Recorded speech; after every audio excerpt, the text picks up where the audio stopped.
पारां ज़िले डिविज़नल इंतज़ामिया खे हिदायतूं जारी कयूं त बचत बाज़ार जेके लॻायो वञनि जीअं त माण्हुनि खे रमज़ान जे महीने जे अंदरि जेको महांगे अघ ते जेको राशन तोड़े जेको फ्रूट या सब्जियूं जेको सामान मिले थो उन ते जेको कंट्रोल कयो वञे। अहिड़े हवाले सां मीरपुर जी ज़िले इंतज़ामिया पारां बचत बाज़ार मीरपुर जे मार्केट चौक ते लॻाई वई आहे। ये तुमने इधर बाहर क्यों नहीं लगाई डंडी में? 1000 रुपया लगाओ इस पे, 1000 रुपया।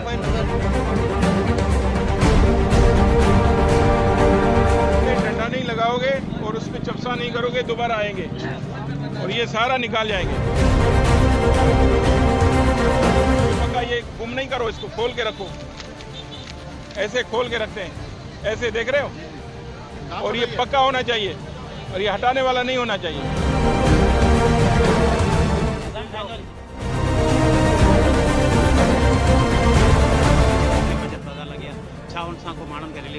मीरपुर ख़ास में 5 बचत बाज़ारूं असां लगायूं आहिनि बाक़ाइदे तौरु। उमरकोट में 4 आहिनि ऐं थरपारकर में 3 आहिनि। उन मोबाइल खां सवाइ कमेटी जो अक्सर शिकायतूं आहिनि। मार्केट कमेटी जेकॾहिं सुबुह जो मंडी में माल अचे थो सस्तो, उहो मार्केट कमेटी उहो वापारी मिलनि था, जंहिंजे करे मजबूरन ही वापारी महांगो था वठनि। छा उनजे ख़िलाफ़ कॾहिं को एक्शन खजे थो? मार्केट कमेटी में असां पंहिंजा अफ़सर मुक़ररु करे छॾिया आहिनि जेके सुबुह जो सवेर वेंदा आहिनि, रोज़ वञी रेट खे चेक कंदा आहिनि। AC जेको आहे रिंद साहब इहो बि वियो आहे। एक्शन कहिड़ो वरितो आहे? एक्शन सर असां रिकमेंड कयो डी साहब के मथे मार्केट कमेटी मोकिले सस्पेंशन फ्रॉम सर्विस जे लाइ असां हिननि जो रिकमेंड कयो। जेके सर मार्केट कमेटी जा गवर्नमेंट एम्प्लॉइज़ आहिनि उहे पाण मुलाविस हुकूमत सिंधी तरफ़ां सख़्ती सां इंस्ट्रक्शंस आहिनि त ज़ीरो टॉलरेंस रखणी आहे ऐं को बि बंदो जेकॾहिं वायलेशन करे थो त जुर्मानो बाद जी ॻाल्हि आहे, पहिरीं त उनखे मौके ते अरेस्ट कयो, जो सामान कन्फिस्केट कयो ताकि उनखे वरी मौक़ो मिले ई न असांजे वञण खां पोइ वरी।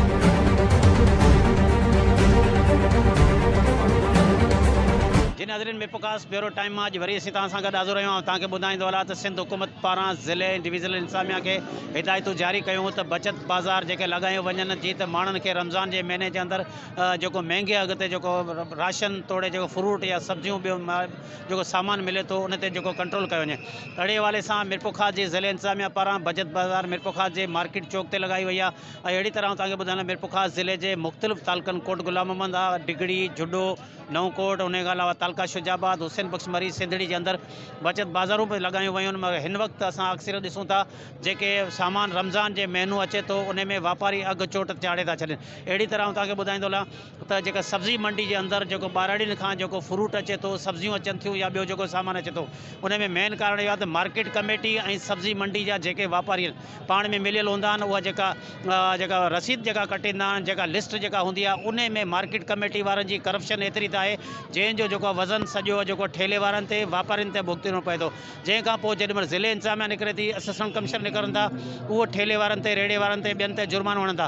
मगर मेन जेके आहिनि असल में जेका करप्शन कनि था मार्केट कमेटी वारा, उन्हनि खे को बि एक्शन नथो थी वञे। उन हवाले सां मीरपुर जे डिविज़नल कमिश्नर सैयद एजाज़ अली शाह ऐं उन खां अलावा additional commissioner doctor Ali Nawaz Bhoot, deputy commissioner Mirpur Zainul Abidin Memon, assistant commissioner Younis Rind पारां मीरपुर जे मुख़्तलिफ़ इलाइक़नि समेत बचत बाज़ार जो विज़िट कयो आहे ऐं मुख़्तलिफ़ जेको आहिनि जेको ठेले वारनि ते या मुख़्तलिफ़ ॿियो दुकानदारनि ते जिन वधीक अघु वरिता आहिनि ऐं उन्हनि ते जुर्मानो पिणु लॻायो आहे। जॾहिं त बचत बाज़ार में जेका ताजिर बिरादरी अॻुवाण उन्हनि सां मुलाक़ातूं कयूं, उन्हनि खे पिणु हिदायतूं जारी कयूं आहिनि त जेके रमज़ान जे भलारे महीने जे अंदरि सिंध हुकूमत खां जेके हिदायतूं मिलियूं आहिनि उन में माण्हुनि खे जेको रिलीफ मुहैया कयो आहिनि। अचो त उन हवाले सां divisional commissioner Syed Ejaz Ali Shah, deputy commissioner Mirpur Zainul Abidin Memon, उन्हनि सां ॻाल्हि ॿोल था करियूं ऐं उन खां अलावा हिननि जेको विज़िट कयो आहे मुख़्तलिफ़ दुकानदारनि ते जेको दंड विधान उन्हनि जो तव्हांखे उन्हनि जी ॻाल्हि ॿोल तव्हांखे ॿुधायूं था, उन्हनि जो छा चवणु आहे? जी, असां पूरी डिवीज़न में न कोई 12 बचत बाज़ारूं आयूं आहिनि ऐं उन मां थर में इन खां सवा 10 ॿियूं आहिनि जेके बचत बाज़ारूं, ऐं उहे मोबाइल आहिनि।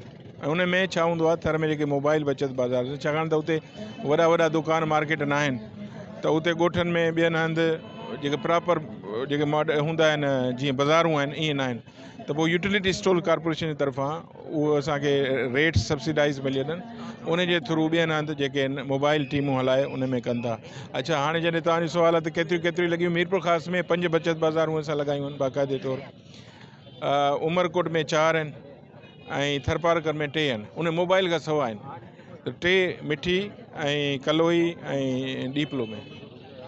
सर इन वक्त मिरपुर ख़ास में सिर्फ़ एक बचत बाज़ार के अंदर चलो मिरपुर ख़ास में असीं ॾिसूं पिया वॾो फ़र्क़ु आहे पहिरीं खां बचत बाज़ार में माण्हू अचनि पिया ख़रीदारी थिए इन खां अलावा आम जे मार्केटनि में जेको सामान विकाए पियो उन में तमामु तेज़ी आहे महांगाई बि उन्हनि जे ख़िलाफ़ को दंड वग़ैरह हयो आहे को कंट्रोल कयो आहे बचत बाज़ार खां सवाइ हिकिड़ो त बचत बाज़ार जेको आहे सो घटि में घटि असां रखियो आहे त आम मार्केट खां 10% जो डिफरेंस हुजे उहो त तव्हां ऑब्ज़र्व कयो हूंदो 10 खां 15-20 बि आहे किथे किथे जो मूं पाण चेक कयो आहे जी मिसाल आलू जो रेट 40 रुपए में मिले थो ॿिए हंधि 60 रुपए में मिले थो या 50 रुपए मिले थो 10 रुपया घटि माना 20% डिफरेंस थी वियो न त इहो त आहे बचत जो बाज़ार जो पर आम मार्केट में बि जेके असांजूं रेट लिस्टूं प्रोवाइड कयल आहिनि उन जे तहत अगरि केरु वायोलेशन करे थो त रोज़ाने बेसिस ते असांजा ऑफिसर्स मजिस्ट्रेट्स पेनलाइज़ कनि था उन्हनि खे ऐं घटि में घटि 80,000 60,000 जो रोज़ाना पेनलाइज़ फाइन कनि था पर हाणे इन खां वधीक जेकॾहिं शिकायतूं आहिनि तव्हां मूंखे मुंहिंजे नोटिस में आणियो त वी विल मेक सम अरेस्ट ऐं उनजो असां नीलामी कंदासीं सामान जेकॾहिं ब्लैकमेलिंग करे थो या ब्लैक उहो करे थो शयुनि खे मार्केट कमेटी जो अक्सर शिकायतूं आहिनि मार्केट कमेटी जेकॾहिं सुबुह जो मंडी में माल अचे थो सस्तो उहो मार्केट कमेटी उहो वापारी मिलनि था जंहिंजे करे मजबूरन ही वापारी महांगो था वठनि छा उनजे ख़िलाफ़ कॾहिं को एक्शन खजे थो ऐं उते असीं ॾिसूं था दफ़्तर में उन्हनि वटि को बि माण्हू कोन्हे सिर्फ़ु हिकु माण्हू आहे जेको सॼो ई मार्केट कमेटी हलाए मार्केट कमेटी में असां पंहिंजा अफ़सर मुक़ररु करे छॾिया आहिनि जेके सुबुह जो सवेर वेंदा आहिनि रोज़ वञी रेट खे चेक कंदा आहिनि AC जेको आहे रिंद साहब इहो बि वियो आहे तव्हां पाण मार्केट कमेटी में छापो हयो ऐं उन में ॾिठो आहे त भई उन में जेका गड़बड़ थियल हुई उनखे पकड़ियो आहे उनखे कहिड़ी सज़ा ॾिनी था असां रिपोर्ट करे छॾियो ऐं रेट्स जेके पहिरीं हुआ उहे 150 खां हींअर 50-70 ताईं आहिनि रिपोर्ट न एक्शन कहिड़ो वरितो आहे एक्शन सर असां रिकमेंड कयो डी साहब खे मथे मार्केट कमेटी मोकिले छॾियो सस्पेंशन फ्रॉम सर्विस जे लाइ असां हिननि जो रिकमेंड केरु आहे उहे लोग? जेके सर मार्केट कमेटी जा गवर्नमेंट एम्प्लॉइज़ आहिनि उहे पाण मुलाविस आहिनि right to anti corruption sir as well as secretary agriculture बल्कि मुझे दें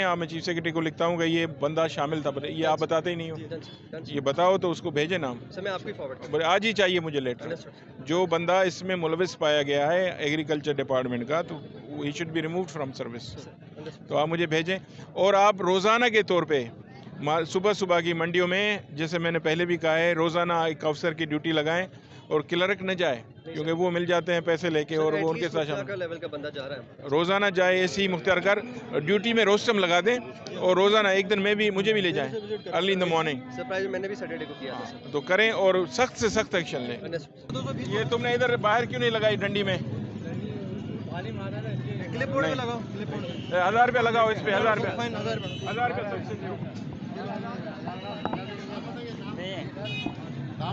ये मैं दोबारा आऊँगा अगर ये नहीं लगी होगी ना तो ये सारा माल उठा के बेच देंगे नाम बताइए लगाओ इसको इस पे डंडा नहीं लगाओगे और उस पे चपसा नहीं करोगे दोबारा आएंगे और ये सारा निकाल जाएंगे नहीं होगी इसको पक्का ये गुम नहीं करो इसको खोल के रखो ऐसे खोल के रखते हैं ऐसे देख रहे हो और ये पक्का होना चाहिए और ये हटाने वाला नहीं होना चाहिए क्या अच्छा पता नहीं है लगा देंगे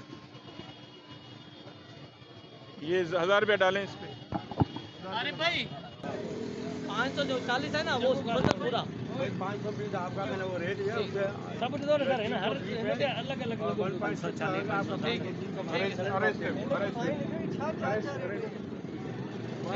आ जाओ नीचे आ जाओ हेलो निजाम डाल दो वीडियो डाल के बता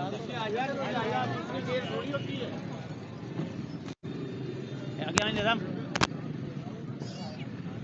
मैं ये कह रहा हूँ आपसे सामने पड़ा हुआ है सर मैं रिक्वेस्ट कर रहा हूँ मैंने बोला भाई 1 किलो वाला घी दे दे बोले है ही नहीं सर 520 रुपए का ये महंगा है अभी 450 वाला मांगेंगे 450 वाला 520 तो सही है ये ले ये लो 520 रुपए का सर ये बड़ा 520 का रेट हमने देखा हुआ है लेकिन दो तो सही सर दे रहे हैं मगर दे रहे हैं मगर दुकानदार पता क्या है ही नहीं यार सर बात बता ये बात नहीं वो कहता है उस है ही नहीं है तो सही ना सर है मुझे बचत बाज़ार जो हिन वक्त तव्हां विज़िट कयो आहे बचत बाज़ार खां हटी करे ॿियनि इलाइक़नि जे अंदरि ॾिसूं था महांगाई चोट चढ़ियल आहे जेकॾहिं हिते बि तव्हां विज़िट करियो था उते जेको सामान आहे अक्सर माण्हुनि जी शिकायत आहे त उहो सामान जेको मयारी न आहे छा सबबु आहे बचत बाज़ारूं बि लॻियूं आहिनि उन ते का मॉनिटरिंग वग़ैरह आहे या को सामान मयारी मिले थो या न हिन बिस्मिल्लाह बचत बाज़ार खे लॻे अॼु 9 ॾींहं आहे ऐं मुंहिंजो 8हों विज़िट आहे इहो मतलब मां डेली हिन बाज़ार जो तो लाज़मी विज़िट कंदो आहियां बट कल जी तारीख़ ताईं मूं बाक़ी 4 जेके बचत बाज़ार हुआ उहे बि पर्सनली विज़िट कया मां सेंसस जो कम बि ॾिठो आहे त जो लोकल मार्केट्स में विज़िट कयूं मूंखे हर जगह ते का न का हरकत नज़र आई है त रेट लिस्टूं असांखे ॾिसी रखनि था या मतिलबु को माण्हू ख़रीदारी करे वियो आहे त उनखे ॾींदा आहिनि उन ते एसीस तमामु सख़्तु एक्शन वठनि पिया।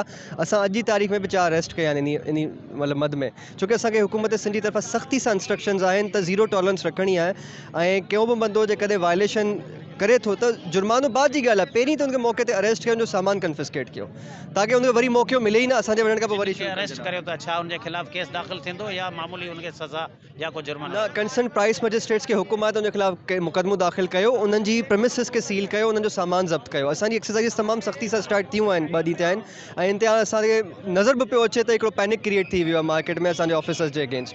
बट असां कोशिशि कयूं पिया त जिते बि एक्शन खणूं उहो मेरिट खे ॾिसी कयूं, डिग्री ऑफ वायलेशन के लाज़मी ॾिसूं त अगरि कोई बंदो आहे जंहिंजी दिहाड़ी 500 रुपया आहे असां उनखे 2000 जुर्मानो करे छॾियो त वीचारो ख़ुदकुशी करण ते अची वेंदो। त जिते वॾा प्रोड्यूसर्स, जिते वॾा होलसेलर्स, रिटेलर्स इहे कनि पिया उनजे खिलाफ़ असां सख़्तु एक्शन पिया वठूं।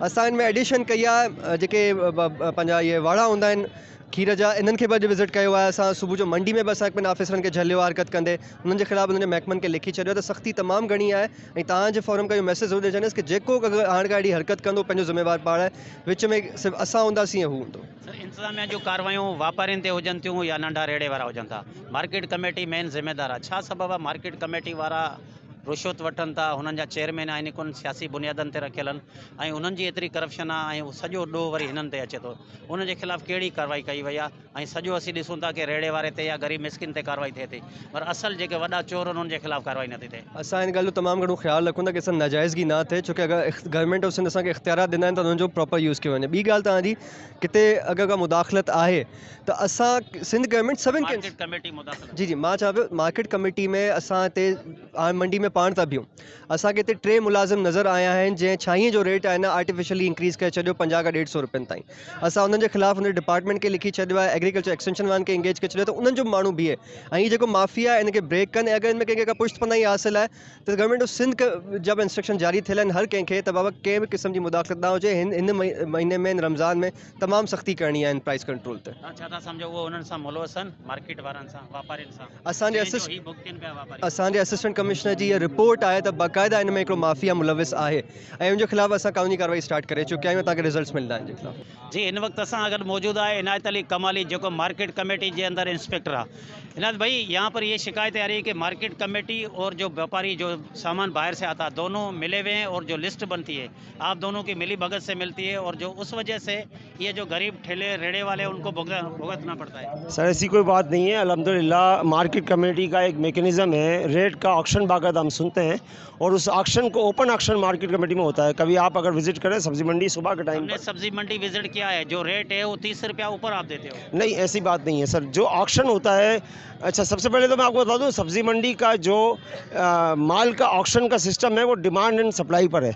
आपको पता है कि मंडी में माल अगर ज़्यादा आएगा तो रेट गिर जाएगा, माल कम होगा तो रेट चढ़ जाएगा। अल्हम्दुलिल्लाह सर मैं अपनी प्रॉपर ड्यूटी बाकायदा तरीके से देता हूँ। अब सबसे बड़ी बात मैं आपको बताऊँ कि आपने खुद देखा, कमिश्नर साहब ने विजिट किया, ठेलों पे लिस्टें लोगों ने उनको देख कर लगाई हैं, लिस्टें सबके पास मौजूद होती हैं। हमारा काम है लिस्टें प्रोवाइड करना। आप इनसे क्या लेते हो लिस्ट जो देते? सर हम कुछ नहीं लेते, मैंने मारवी फोटो स्टेट पे लिस्टें रखवा दी हैं। तमाम ठेले वाले आप मालूमात करें वहाँ से जाकर वाला क्या लेता है इनसे? वो अपने हिसाब से जो 10 रुपये रेट का लिस्ट है वो 10 रुपये की दे रहा है वहाँ पर। जी, divisional commissioner Ejaz Ali Shah, deputy commissioner Zainul Abidin Memon जो चवणो त जेके बि अघु वधीक वठनि था उन्हनि जे ख़िलाफ़ असां कार्रवाई कई आहे ऐं मौक़े ते असां उन्हनि ते जुर्मानो हयो आहे। जॾहिं त इन जो चवणो त मार्केट कमेटी वारा जेके मुलविस आहिनि सिंध टीवी न्यूज़ पारां जेका निशानदी कई आहे उन्हनि जे ख़िलाफ़ असां एंटी करप्शन खे लिखंदासीं ऐं उन्हनि खे जेको असां मुअतल कंदासीं। हिन वक़्तु असां अगरि मौजूद आहिनि वापारी अॻुवाण जेको अमीन मेमण या अनीस रहमान शेख, उन्हनि सां ॻाल्हि ॿोल कंदासीं त हीअ बचत बाज़ार आहे, छा माण्हुनि खे रिलीफ मिले थो या माण्हुनि जूं उहे ई शिकायतूं आहिनि। सर कीअं पिया ॾिसो हिन वक़्तु जेका बचत बाज़ार लॻी आहे उनमें असीं ॾिसूं था त नाले मातर शयूं पियूं, छा माण्हुनि खे हिते रिलीफ मिले थो? सर हिते रिलीफ मिले पियो, तव्हां ॾिसो रश कीअं लॻी पई आहे। हिते जेको आहे चांवर, दाल ऐं जेको आहे मशरूबात, घी, तेल मार्केट खां 10-15-20% डाउन मिले पियो ऐं वाफ़िर मिक़दार में मिले पियो। इहो न कि अगरि कोई कस्टमर खे 5 किलो घी खपे त उनखे 5 किलो मिलंदो, 4.5 किलो बि न मिलंदो, 5 किलो ॾींदा। ऐं जेको रेट आहे असांजो मार्केट खां 10-15-20% डाउन आहे ऐं अलाह जी महिरबानी सां मीर प्रकाश डिवीज़न में न मां चवां थो सिंध जे अंदरि सभ खां बेस्ट असांजो जेको आहे मीर प्रकाश जेको बचत बाज़ार आहे ये तमामु भलो हले पियो ऐं सुबुह खां खणी राति रोज़े खां पोइ ताईं खुलो हूंदो आहे। क्या समझते हो मीरपुर खास की 8 लाख की आबादी, 7 से 8 लाख की आबादी के लिए इतना सा ये छोटा सा बचत बाज़ार काफ़ी है? नहीं बिल्कुल बिल्कुल बहुत छोटा बता रहा है। देखें, होना तो ये चाहिए, यूटिलिटी स्टोर पे हमारे से रेट महंगे हैं, जो गवर्नमेंट जिसको सब्सिडी दे रही है वो रेट महंगे हैं, हम सस्ते हैं। होना तो ये चाहिए, मिलों को, गवर्नमेंट को चाहिए, इंतजामिया को चाहिए, शुगर मिल वालों को बॉन्ड करे कि वो शुगर ला के यहाँ पे सस्ते दाम बेचें। इसी तरह यूटिलिटी स्टोर को बॉन्ड करे कि वो यहाँ पे बेचें। देखें, यहाँ दूध बाजार में 160 रुपये किलो बिक रहा है, हमने 140 रुपये किलो यहाँ पर बेच रहे हैं, और हम गारंटी दे रहे हैं कि अगर इसको गलत साबित है जो 140 रुपये बेच रहा है सर उसकी बिल्कुल वैरायटी है वो- या सिर्फ दूध में पानी वो दूध वाला ये गारंटी दे रहा है कि मेरे दूध में साबित कर दो पानी तो मैं 10,000 रुपये दूंगा। इससे बड़ी गारंटी वो क्या देगा। और दूसरी बात ये कि आपने जिस तरह कहा, ये बचत बाजार वाकई बहुत छोटा है, लेकिन हमारी एक कोशिश है कि छोटे से बड़ा भी हो जाएगा, लेकिन गवर्नमेंट भी सपोर्ट करे ना व्यापारियों को, ना कि सिर्फ ये कि व्यापारी सपोर्ट करे गवर्नमेंट को। ऐसे यहाँ उल्टा हो रहा है, यहाँ व्यापारी सपोर्ट कर रहा है, गवर्नमेंट सपोर्ट नहीं कर रही।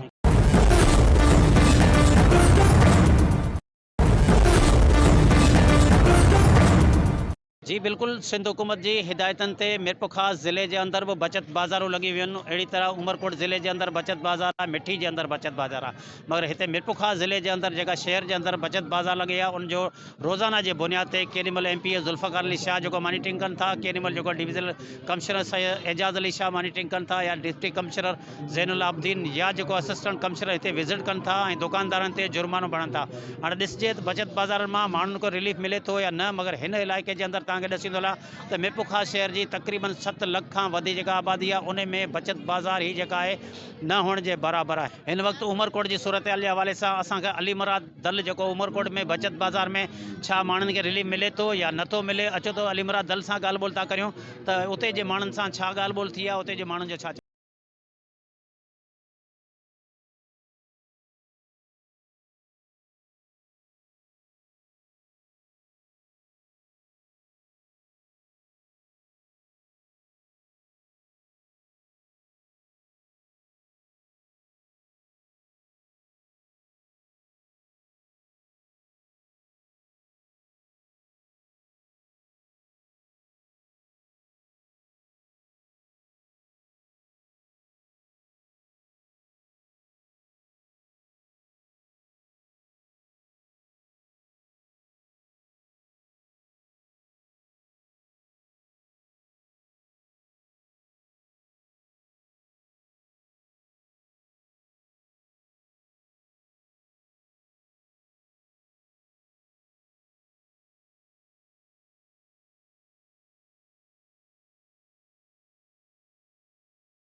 बचत बाज़ार लगाई है, उनकी कहानी असां तव्हांखे ॿुधायूं था। असां हिन वक़्तु उमरकोट शहर के अलाह वारे चौक ते मौजूद आहियूं, जिते ज़िले इंतज़ामिया तरफ़ां माह रमज़ान में ग़रीब माण्हुनि खे रिलीफ ॾियण जे लाइ जेके खाद पीत जूं शयूं आहिनि उन्हनि में माण्हुनि खे सहूलियत ॾियण जे लाइ हीअ बचत बाज़ार जेका नाले जी बचत बाज़ार आहे, जेका मुंहिंजे पुठियां बि ॾिसी सघो पिया, इहा लॻाई वई आहे।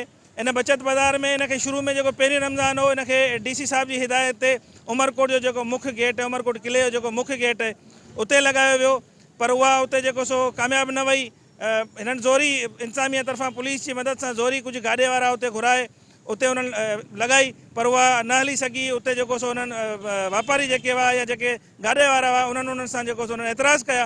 उनखां पोइ DC उमरकोट पारां ऐं उनजी जेका टीम आहे उन पारां उहो शामियानियूं उतां खां पटे इहो हिते अलाह वारे चौक ते प्रेस क्लब जे पासे में नेशनल बैंक जे अॻियां लॻायो वियो आहे। इहो सिर्फ़ु शामियानो ज़िले इंतज़ामिया जो आहे, बाक़ी जेके गाॾा वग़ैरह आहिनि या जेके अंदर दुकान आहिनि उहे ऑलरेडी हमेशह हूंदा आहिनि। मतिलबु इहे अॻु में ई गाॾा हिते बीहंदा आहिनि, भाॼियुनि वारा या फ्रूटनि वारा। हिननि रुगो शामियानो लॻायो आहे ऐं जेको बि रेट हिननि जेके लिस्टूं ॾिनियूं आहिनि, जेके हिननि लिस्टूं ॾिनियूं आहिनि उहे ई साॻियूं रेट मार्केट में हर जॻह ते मिले पियो।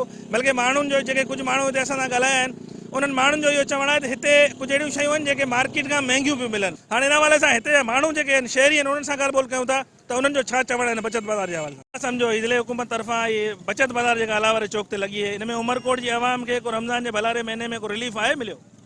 माशाल्लाह बाज़ार तो जाम ज़बरदस्त लगायो है। माण्हुनि खे लगे तो कि माण्हुनि खे ज़ोरी विहारियो छो त मूं दुकान वारे खां पुछा कयो रेस की हारेगा रेट में को आहे फैसिलिटी, बोलो कुझु कोन्हे, न वेहूं था त असांखे थोरो मुसीबत थिए थी। हाँ ऐं वेठा आहियूं बसि लॻा पिया आहियूं, रेट में को फ़र्क़ु कोन्हे, बल्कि टे तलवार ते हितां सस्तो टे तलवार ते मिले पियो। साईं को फ़ाइदो कोन्हे, हिकु त शइ 2 नंबर बि हले, उहो ई जेको मार्केट में 140 रुपया किधरो त हिते ई 140 रुपया पियो हले। चक्कू 50 रुपया पा त हिते बि 50 रुपया पा, कहिड़ी बचत आहे ग़रीबनि लाइ? इंतिज़ामिया वॾा दावा बि करे त माण्हुनि खे वॾो रिलीफ पियो मिले। न साईं को रिलीफ कोन्हे। तव्हां हींअर हलो ॾिसो हली चांवर ॾिसो, साबुण ॾिसो, सरफ ॾिसो, जेका बि शइ ॾिसो 2 नंबर लॻी पई आहे। उहे चांवर जेके 180 रुपए में मुना टोटा पिया ॾींहं, उहे हालत ॾिसो चांवरनि जी। असां पाण हींअर वरितासीं न, बहरहाल कोन वरितासीं असांजो, इन खां असां हुतां ॿाहिरां वठूं सही आहे। सम्झो पिया कंहिं बि क़िस्म जो को रिलीफ को बि कोन्हे, ईअं ई माना। उमरकोट के अंदर बचत बाज़ार लगी हुई, वो वरी हटाए छॾियूं। वरी जेके पहिरीं अॻे मार्केट में रेड़ा बैठल हुआ, उते सिर्फ़ु उन्हनि टेंट हणी हिकिड़ो बैनर हणी छॾियो आहे। उनजे बनस्बत मिरको ख़ास में बचत बाज़ार आहे, ही ताजर बिरादरी सॼी हिते हूंदी आहे। डीसी साहब या असिस्टेंट कमिश्नर विज़िट कंदा, पर उमरकोट में छा सबब आहे? मिठी में जिते लॻाई अथनि उते ताला। उमरकोट में जेका असांजी पॉलिसी इहा हुई सिंध गवर्नमेंट जी, त डेडिकेटेड लॻायो, अलॻि सां लॻायो, बाज़ारनि जे अंदरि न लॻायो, छाकाणि त उन सां इम्पैक्ट नथो अचे ऐं न ई आम माण्हू खे फ़र्क़ु फील थिए थो। हींअर बाज़ार में लॻल आहे न, उमरकोट जेको आहे सो फोर्ट जे अॻियां आहे, फोर्ट जे अॻियां अलॻि सां जॻह आहे, उते लॻाई आहे। तव्हां भले चेक करियो, बाज़ार में न आहे। बिल्कुल नेशनल बैंक के पासे में मार्केट आहे, उन पासे में लॻायल आहे। मूंखे जेका इन्फॉर्मेशन आहे, मां अञा चेक करिणो आहे मूंखे। उहे अलॻि सां असांखे पिक्चर्स मोकिलिया आहिनि, सुभाणे परीहं असीं ॾिसी वठंदासीं। अलॻि सां मोकिलियल आहिनि ऐं 4 ई बाज़ार डेडिकेटेड आहिनि, अलॻि आहिनि। ऐं ॿी ॻाल्हि इहा आहे त तव्हांखे बि असां गुज़ारिश कंदासीं, किथे बि तव्हांखे जिते रेट वधीक वठे थो न, निशानदी कयो, प्रूफ खणी अचो, पोइ कार्रवाई असांजी हूंदी। तव्हां ॾिसिजो त असां हुनजी कहिड़ी कार्रवाई था कयूं, पर तव्हां असांजे साम्हूं आणींदा न त असां ख़बर चवंदा। असां जिते बि वञूं था न, त उते साम्हूं लिस्टूं रखी था वेहनि ऐं चवंदा सभु सही पियो हले। पोइ जेकॾहिं तव्हांखे का शिकायत आहे असांखे ॿुधायो, त असां हुनखे पोइ ॾिसो त कीअं था एक्शन वठूं। समझो ही ज़िले इंतजामिया तरफां जेका बचत बाज़ार लगाई है आवाम के रिलीफ ॾियण लाइ, इन में आवाम खे केतिरो रिलीफ मिले? कोई रिलीफ कोन्हे। ही ठगी आहे, सम्झी थी छा जी रिलीफ आहे? ही ठगी आहे, उहो बचत बाज़ार नालो आहे, ज़ुल्म आहे ग़रीबनि लाइ। असां सुठो को ज़ुल्म आहे, बचत बाज़ार उहो नालो आहे, ज़ुल्म का शइ पुछा करे त वञी घणे थी मिले। इंतजामिया वॾो दावा बि करे त सस्तू इहो रुॻो फिराड आहे, फिराड, कुझु ई कोन्हे। इहो ॻाल्हियूं ॿुधाइण, हथीअ खाइण रखण खाइण ॿिया आहिनि, ज़ुल्म आहे, गरीब आवाम ज़ुल्म आहे, कुझु कोन मिले। तव्हां छा था सम्झो हिते केतिरो रिलीफ माण्हुनि खे मिले? मुंहिंजे ख्याल में 12 जे भेट में हिते रेट बहितर आहे। त गवर्नमेंट खे खपे रुॻो ऐसा ही न, पर पूरे शहर में बल्कि पूरे ज़िले में जेको आहे उहो साॻी अघु ऐं हिकिड़ो अघु हुअणु खपे। न त ॿारहड़ी में जेके शहर आहिनि या साॻी उमर जा ॿारहड़ी इलाइक़ा आहिनि, उते तमामु वधीक अघु वरितो वञे थो। त गवर्नमेंट पूरे ज़िले में हिकिड़े बाज़ार तां न रखणु खपे महदूद, पूरे ज़िले में साॻी रेट हुअणु खपे। हीउ इंतजाम तरफ़ां हिकिड़ो लोलीपॉप आहे, कुझु बि कोन्हे। हिकिड़ो अॻे हुते लॻायो, असीं हुते विज़िट करणु वियासीं त हिते मिले पियो 120-30 रुपया ऐं बचत बाज़ार मिले पियो 200 रुपया। त इहो थोरो इंतजामिया लोलीपॉप आहे, कुझु बि कोन्हे। ऐं 200 रुपया 150-150 रुपया जेको आहे इहो महांगो आहे। ऐं उते ग़रीब जेको इलाइक़नि में उते अञा बि सस्तो आहे, जेको बस स्टैंड आहे, थर्ड स्टैंड, उते बि सस्तो आहे। पर जेको इंतजाम लॻायो हीउ सॼो लॉलीपॉप आहे, सभु महांगाई आहे, कुझु बि कोन्हे। पोइ हुननि जो हिसो आहे या कुझु बि आहे, पर ॾाढी महांगी आहे, कुझु बि कोन्हे हिते। छा था सम्झो जेके शामियाना लॻाइबा आहिनि इहो बि पंहिंजे टैक्स मां वेंदा? इहे त असां टैक्स मां वेंदा, ॾेखाव आहे न हिकिड़ो। हीउ जो इलाइक़ो जेको आहे इहो अहिड़ो एंट्रेंस उमरकोट जो आहे, हितां का बि उमरकोट में ईंदड़ माण्हू हीउ साम्हूं लुक नज़र ईंदो ऐं हुननि खे ई नज़र ईंदो इहो शइ। ऐं बाबा वाह वाह, डीसी साहब लॻाए छॾियो ऐं एसी साहब लॻाए छॾियो, ज़बरदस्त आहे, लुक ज़बरदस्त आहे, पैसा असांजा वेंदा। ही पंहिंजी मनमस्ती ते विकिणनि पिया, रुॻो शामियानो ॾिसण जो आहे। कलाक ॾेढ खां पोइ तव्हां कैमरा रखी अचो, ही पंहिंजे रेटनि ते विकिणंदा। शाम थी वेंदी 8 बजे खां पोइ ही पंहिंजी चोर बाज़ारी लॻाए वेठनि, को रिलीफ कोन्हे। बसर पुछ, गिदरो पुछ, केलो पुछ, हाणे थरपारकर में केलो 150-200 रुपया विकिजे पियो। सॼी इंतज़ामिया जी मिली भगत आहे, कुझु बि कोन्हे। ॿ ॾींहं हुते 2 ॾींहं हिते, का शइ कोन्हे। इंतजामिया त वॾियूं दावा बि करे त असां हेॾी बचत बाज़ार, का शइ कोन्हे। ख़ुदा लॻी ॻाल्हि आहे, कैमराऊं बंदि करी पाण शॉपिंग करो, ख़बर पइजी वेंदी, रुॻो दावाऊं ठलियूं आहिनि। ही बचत बाज़ार हिननि लॻाई आहे, पर रेट हुननि जा उहे तक़रीबन साॻिया ई आहिनि। बसि पोइ मजबूरी आहे, फ्रूट वग़ैरह असां वठूं था। बाक़ी हीअ आहे जो असां गवर्नमेंट ऑफ सिंध खे ऐं हिननि खे असां अपील था करियूं त रमज़ान शरीफ़ जो भलारो महीनो आहे, एतिरी लीनियंसी आवाम खे ॾिए जो ग़रीब माण्हू सुकून सां रोज़ो खोले सघे। असां त खणी अफोर्ड करे था वञूं, असांजे लाइ को मसइलो न आहे, पर जेका ग़रीब आवाम आहे हुनजे लाइ मसइलो आहे। हू जेका ग़रीब आवाम आहे, किन जेके 500 रुपया ॾिहाड़ी कमाइनि था, 700 रुपया ॾिहाड़ी कमाइनि था, हुननि ग़रीबनि जे लाइ थोरो लीनियंसी ॾिनी वञे। असांजी गुज़ारिश आहे गवर्नमेंट ऑफ पाकिस्तान खे ऐं प्राइम मिनिस्टर ऑफ पाकिस्तान खे ऐं सिंध जे जेको आहे चङा मुड़ुस आहिनि जेके जिन जे हथनि में निज़ाम आहे, उन्हनि खे इहा गुज़ारिश आहे त खुदारा अवाम वेंदो मरी वेंदो, कुझु बि कोन खणी वेंदो। बसि अवाम ते रहम कयो ऐं ज़ालिम हुकुमरान न थियो, सुठा हुक्मरान थियो बस। जो आम ठेलों पे मिला ना वही रेट मिला सब कुछ, 10-5 रुपए का फर्क, ये कोई फर्क नहीं है।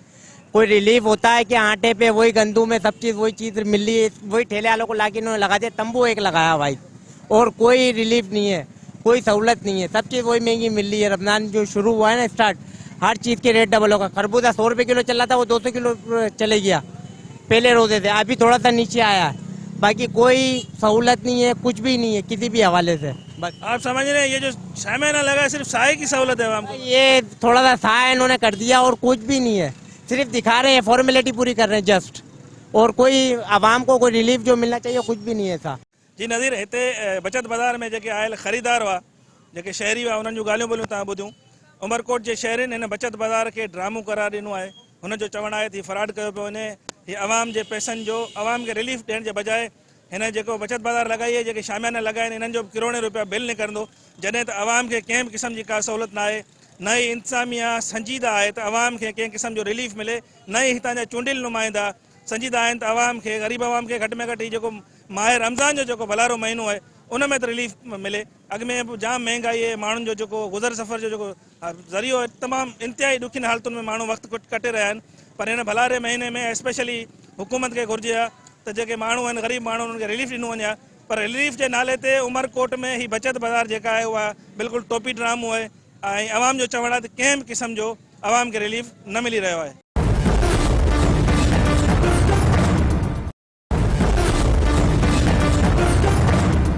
इन वक्त असां अगर मौजूदा थरपारकर ज़िले के अंदर जावेद बजीर जो मिठी जी मानन से गाल बोल कई तो बचत बाज़ार की छा सूरत हाल है, जो सिंध हुकूमत की तरफा हिदायत हुई, अचो तो जावेद बजीर पारा उते जे मानन से गाल बोल कई, उनकी गाल बोल तक बुधायूं तो मिठी के अंदर बचत बाज़ार तो लगी है, उते मानन के को रिलीफ मिलो या ना? जी बिल्कुल नज़ीर साहब, थरपारकर ज़िले में रमज़ान शरीफ जो महीनो शुरू थींदे ही आम वापे जे जेके शयूं आहिनि उन्हनि जे अघनि में इज़ाफ़ो थी वियो आहे। ख़ासि करे जेका ज़िले इंतज़ामिया पारां मुख़्तलिफ़ शहरनि में जेके बचत बाज़ारूं जेके लॻायूं वियूं, उहे रमज़ान बचत बाज़ार जेका आहे उहो तव्हांखे ॿुधायां त हिकु ॾींहं जे फ़ोटो सेशन बाद जेका आहे उहे मुख़्तलिफ़ शहरनि में जेके बचत बाज़ारूं क़ाइमु कयूं वियूं उहे बंदि थी वियूं आहिनि हिन वक़्तु। ऐं मिठी जी बचत बाज़ार में जेका आहे लॻाई हुई ज़िले इंतज़ामिया पारां, उन में मौजूदु आहियां।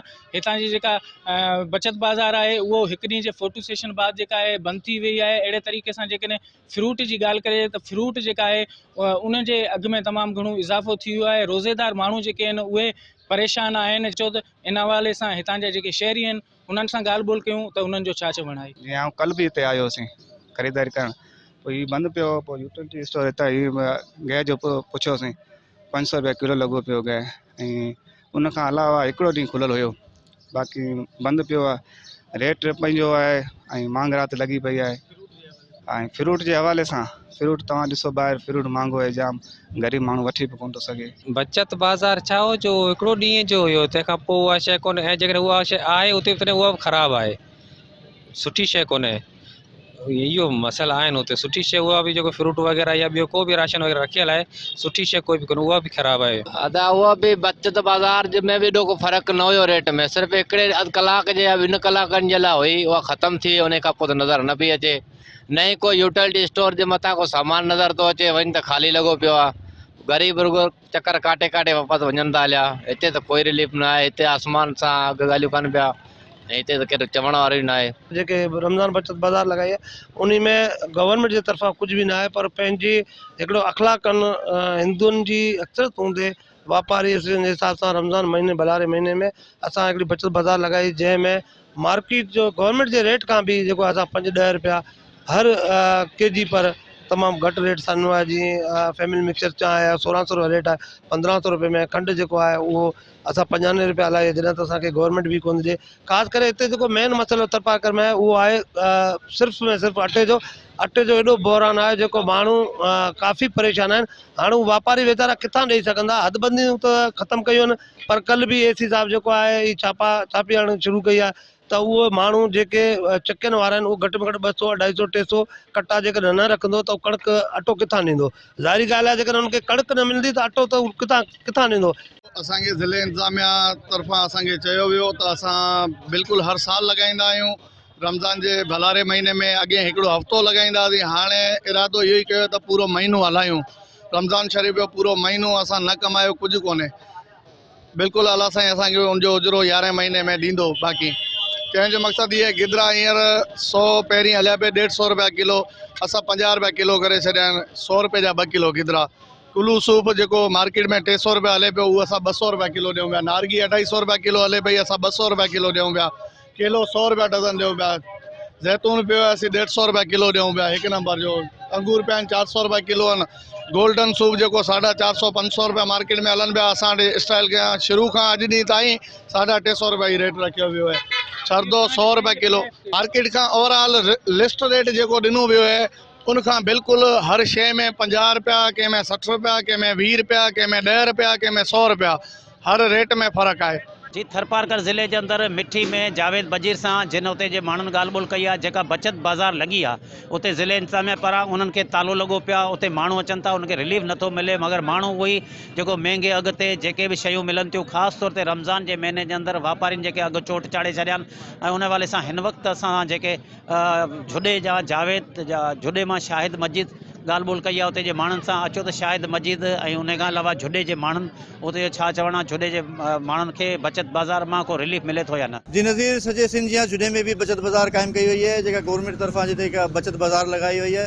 ये एक नागौरी चौक ते पहिरीं या बचत बाज़ार टाउन कमेटी हाल झुॾे में हुई, पर हुते माण्हुनि जी एतिरी रश न हुई, पर हींअर जेका आहे नागौरी चौक ते लगाई है। ऐं अवां खे ॿुधाईंदो हलां त 2 लाख आबादी जो जेको तालुको आहे, 50,000 जो जेको शहर आहे झुॾे जी आबादी जंहिंजी, ऐं उन एतिरे वॾे शहर में हिकिड़ी नंढड़ी बचत बाज़ार जे हवाले सां जेकॾहिं आवाम खे सहूलियत हुकूमत ॾियणु चाहे थी त आउं सम्झां थो त इहा हिकिड़ी सही मायने में नामुकम्मल आहे। छाजे करे त हिते हिकिड़ो वॾो एतिरी वॾी आबादी आहे, वॾी आबादी खे हिकिड़ी नंढड़ी इलाइक़े में जेका आहे बचत बाज़ार क़ाइमु करे ऐं उनखे जेको महदूद कयो आहे। ऐं उनखे अलावा मूंखे ॿुधाईंदो वञा त शहर में इहा आम शिकायतूं आहिनि जेका बाज़ार में जेका रोज़मर्रा जी जेका शयूं आहिनि, अटो आहे, खंडु आहे, गिहु चांवर ऐं इहो खीर, हीअ सभु शयूं जेका आहे महांगे अघनि में जेका विकिरो थियनि पियूं, इन्हनि ते को बि अञा ताईं ज़ाब्तो न आयो आहे। ऐं अव्हांखे इहो ॿुधाईंदो वञा त जेका शहर में जेका 2 नंबर ऐं ग़ैर मयारी शयूं जेका उन्हनि जो बि विकिरो तमामु उरूज ते पहुतल आहे, हुन ते बि अञा ताईं को ज़ाब्तो न आहे। हींअर असां सां गॾु मौजूदु आहिनि DC साहिबु, DC मीरपुर ख़ासि ज़ैनुल आबिदीन मेमण। अचो त उन्हनि सां ॻाल्हायूं था त हुन बारे में छा था चवनि ऐं उन्हनि अॼु अची हिते विज़िट कयो आहे ऐं हिन विज़िट जे बारे में उन्हनि जो छा चवणु आहे, आवाम खे रिलीफ ॾियण लाइ उन्हनि जो छा चवणु आहे। अॼु बचत बाज़ार झुॾे जो विज़िट थियो आहे ऐं बचत बाज़ार झुॾे में AC साहिब जो फीडबैक ऐं आवाम खां जेको फीडबैक वरितो इहा कि माशाल्लाह हिते ॿियनि बाज़ारनि खां सुठी पई सेल हले। थोड़ो ऑप्टिक्स जो इशू तो ज़रूर है, बट वो AC साहब के डायरेक्शंस न जेके चीफ सेक्रेटरी साहब थे थोड़ा मतलब अट्रैक्टिव भी ठाहिनि कि लुक अचे हिकिड़े बाज़ार जो। बाक़ी as per situation provision of commodity सुठी आहे हिते। ॾिठो हुते त खंडु वग़ैरह अटो वग़ैरह हर शइ अवेलेबल आहे। ऐं ॿी हिकिड़ी ॾाढी ख़ुशी जी बि ॻाल्हि आहे, लेकिन एट द सेम टाइम थोड़ी वरिंग भी है कि फ्रूट जेतिरो बि थो अचे उहो कलाक ॿिनि में सेल तो थी वञे। त AC साहब के भी डायरेक्शन ॾिना आहिनि कि 6 PM ताईं तव्हां फ्रूट जी अवेलेबिलिटी या का बि शइ जेकी खुटी थी पए फ़ोन सां तव्हां रीफिल कयो ऐं 6 बजे ताईं तव्हांजो पूरो बाज़ार एक्टिवेटेड हुजे, हर शइ अवेलेबल हुजे जेका बि सरकारी तरफ़ां वाइदो कयो आहे। सॼे सिंध में जिते भी बचत बाज़ारूं लॻायूं वयूं आहिनि पूरो सॼो तव्हांजे साम्हूं आहिनि। मीडिया भी, अख़बारूं भी खाली, टेंट भी खाली, तंबू भी। आवाम खे हिन वक़्त ताईं बचत बाज़ार में को भी रिलीफ कोन मिलियो आहे।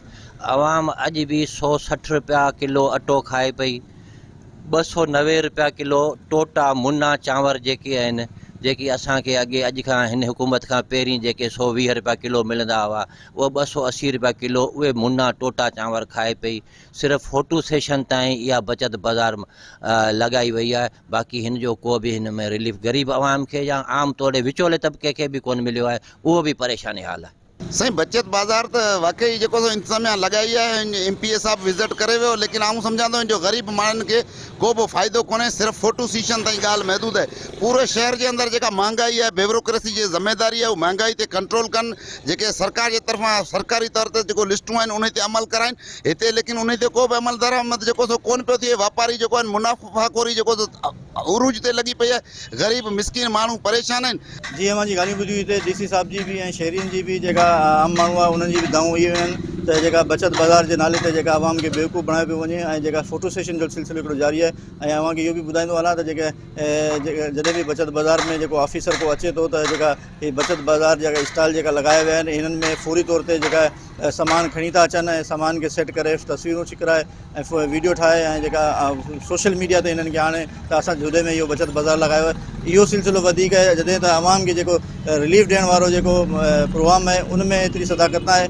शहरियन जो भी यही मुतालबो है तो जुड़े में जेका बचत बाज़ार जो लगायो हुआ है इनते हकीकत में जेका सस्ती अगन में जेका शयूं विकिणूं कयूं वञनि ऐं जेका आम मार्केट में जेका महंगाई है उन महंगाई ते भी कंट्रोल कयो वञे। जेका चक्की माल कनि चक्की वारनि खे जेको कणक वाफ़र मिक़दार में ॾिनी वञे ऐं उन खां अलावा जेको अटो आहे खंड आहे चांवर आहिनि खीर आहे या रोज़मर्रा जी जेके शयूं आहिनि फ्रूट आहे भाॼियूं आहिनि ऐं मशरूबात आहिनि इन्हनि ते जेका रेट घटि कया वञनि जीअं त आवाम खे सहूलियत मिली सघे। जी बिल्कुल, मीरपुर ख़ास ज़िलो उमरकोट ज़िलो थरपारकर ज़िले के अंदर सिंध हुकूमत की तरफ़ां हिदायतूं जारी कयूं आहिनि त बचत बाज़ार लगाई वञनि। अहिड़ी तरह हिते मीरपुर ख़ास ज़िले के अंदर कमिश्नर एजाज़ अली शाह ऐं डिप्टी कमिश्नर पारां हिते रोज़ाना जे बुनियाद ते विज़िट त कयो थो वञे, मगर हिते मीरपुर ख़ास वासियुनि जो इहे दावनि त हिकु त असांखे जेको आहे सामान सही रेट ते नथो मिले ऐं जेके बचत बाज़ार आहिनि उन्हनि में जेके असांखे जेके अघु मुक़ररु थियल आहिनि जेके या जेके असांखे ज़रूरत जी शयूं आहिनि उहे नथियूं मिलनि।